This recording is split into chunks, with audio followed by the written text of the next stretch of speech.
जो detailed order आया है उसमें आर्टिकल 17 का भी जिक्र है, फिर 66 और 104 की बात भी की गई है।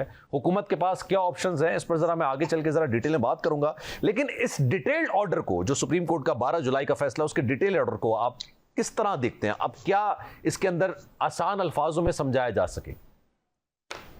देखिए, आज का जो डिटेल्ड ऑर्डर है वो कोई सरप्राइज नहीं है, ये एक एक्सपेक्टेड ऑर्डर था। जो भी 12 जुलाई का ऑर्डर, शॉर्ट ऑर्डर आया था, ये उसी की एक डेलिब्रेशन, उसी की एक एग्जाम, उसी को समझाया गया है, उसी को, कोई इसमें कोई खास कोई नई बात नहीं की गई।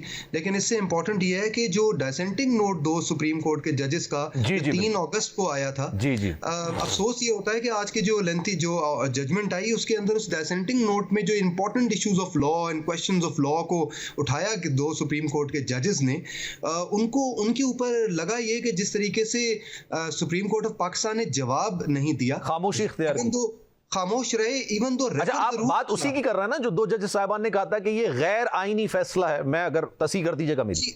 जी देखिए, उन्होंने जो डिसेंटिंग नोट है वो एक बड़ा लेंथी डिसेंटिंग नोट है, उसके अंदर लुबे-लुबाब उसका यही था ना?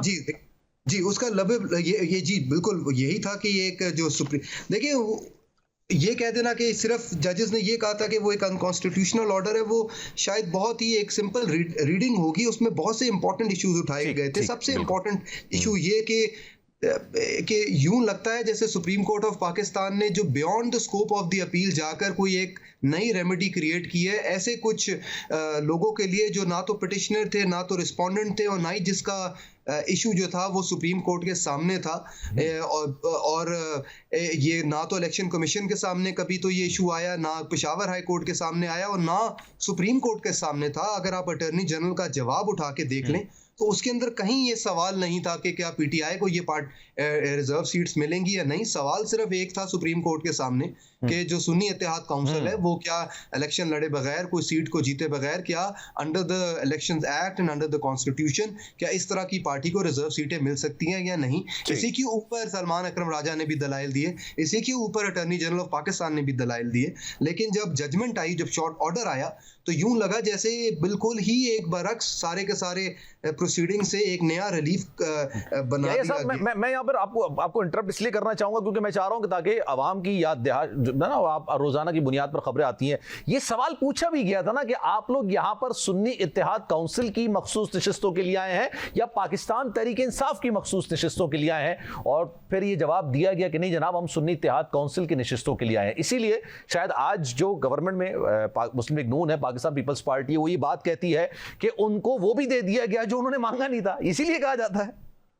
जी बिल्कुल, देखिए सलमान अकरम राजा से अदालत ने पूछा कि ये जो 80 रिटर्निंग कैंडिडेट्स हैं, क्या ये अपनी सुन्नी इत्तेहाद काउंसिल की सीट को कंटेस्ट कर रहे हैं, जिसपे उन्होंने कहा बिल्कुल कंटेस्ट जो है वो इसी पे ही कर रहे हैं। उनसे पूछा गया कि क्या आप पीटीआई की टिकटें अगर दे दी जाए तो वो उसके ऊपर आपका क्या रद्द अमल होगा, जिसमें सलमान अकरम राजा ने कहा कि हमारा ये कोई डिमांड नहीं है, अदालत अगर देना चाहे तो दे दे, लेकिन हम ये डिमांड नहीं करते।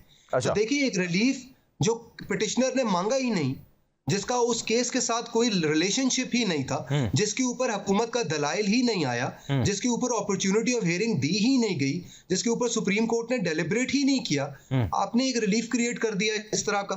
तो ये तो डेफिनेटली, और अगर आप डिसेंटिंग नोट 2 सुप्रीम कोर्ट के जजेस का देखें तो वो यही कह रहे हैं कि लगता यूं है कि जैसे आपने कॉन्स्टिट्यूशन के 4-5 आर्टिकल्स की रीडिंग जो है वो गलत कर दी है, और एक किस्म का पेंडोरा बॉक्स खोल दिया है कि फ्यूचर के अंदर तो एक पार्टी जो एक इंडिपेंडेंट कैंडिडेट एफिलिएट होगा एक पॉलिटिकल पार्टी के साथ, और बाद में वो अपनी पॉलिटिकल पार्टी को चेंज करके किसी और पॉलिटिकल पार्टी में चला जाएगा, तो सोवरेनिटी ऑफ पार्लियामेंट जो है वो इससे अफेक्ट होगी। और लास्ट बात मैं सलमान साहब एक आखिरी बात करना चाहता हूं कि देखें, अगर तो इलेक्शन कमीशन का नोटिफिकेशन जिसमें रिटर्निंग कैंडिडेट्स को नोटिफाई किया गया था, अगर तो वो अनकॉन्स्टिट्यूशनल था, अगर तो वो अल्ट्रा वायरस था, तो सुप्रीम कोर्ट ऑफ पाकिस्तान ने 6/5/2024 से क्यों हाल ही उसको क्वॉश किया? 2-3 महीने की इम्यूनिटी क्यों दी? या तो उसको रेट्रोस्पेक्टिव इफेक्ट दे देते और कह देते कि ये प्राइम मिनिस्टर के इलेक्शंस भी गलत हुए थे, ये प्रेसिडेंट के भी गलत हुए थे, लेकिन वो मखसूस नशिस्तों के लिए था ना सर। ये मैंने अपने इब्तिदाई में भी ये सवाल उठाया कि ये तो खास तौर पर मखसूस नशिस्तों के लिए था ना। आप इलेक्शन कमीशन के किरदार की बात कर रहे हैं ना जो ऑर्डर के अंदर है? नहीं, मैं ये कह रहा हूं कि जब इलेक्शन कमीशन ने पहली बार नोटिफाई किया रिजर्व सीट है जिसमें पीएमएलएन के लोगों को रिजर्व सीट मिली, पीपल्स पार्टी को मिली, तो सुप्रीम कोर्ट ने उस नोटिफिकेशन को नल करार दिया, लेकिन 6 मई 2024 से दिया। जो 2 महीने के बाद था उस नोटिफिकेशन के, तो वो जो 2 महीने के टाइम में सुप्रीम कोर्ट ने अपहोल्ड किया उस नोटिफिकेशन को, उसका रैशनल क्या था? मैं तो सुप्रीम कोर्ट से ये पूछना चाहता हूँ कि अगर तो ये अनकॉन्स्टिट्यूशनल था तो फिर आपने 2 महीने का टाइम फ्रेम में उसको लीगल क्यों करार दिया? आप उसको डे 1 से क्यों नहीं सुप्रीम कोर्ट ने null and void that's a किया? वैलिड पॉइंट, बिल्कुल बहुत वैलिड। से सवालात उठ जाते हैं जजमेंट को लेकर, जिसकी वजह से हम देख रहे हैं कि इंस्टीट्यूशन में क्लैश आ रहा है और विद इन इंस्टीट्यूशन भी क्लैश आ रहा है। अगर आप supreme chief justice of Pakistan अगर अपनी अदालत से पूछ रहा है कि ये क्लैरिफिकेशन ऑर्डर किस तरीके से जारी हुआ, कॉज लिस्ट कहां थी, किस चेंबर में हियरिंग हुई, वेबसाइट पे किसने पब्लिश किया, तो ये जरूर वो एक सोचने तवील की 9 जरूरत सवालों है। की एक फहरिस्त है जो कल आई थी ना हमारे सामने। बिल्कुल जी, सर, बिल्कुल बहुत डैमेजिंग फहरिस्त है। याहिया साहब मैं आपकी तरफ वापस आता हूं, मैं आपकी तरफ वापस आता हूं। मुझे जरा इस पे आगे भी हुकूमत के पॉइंट्स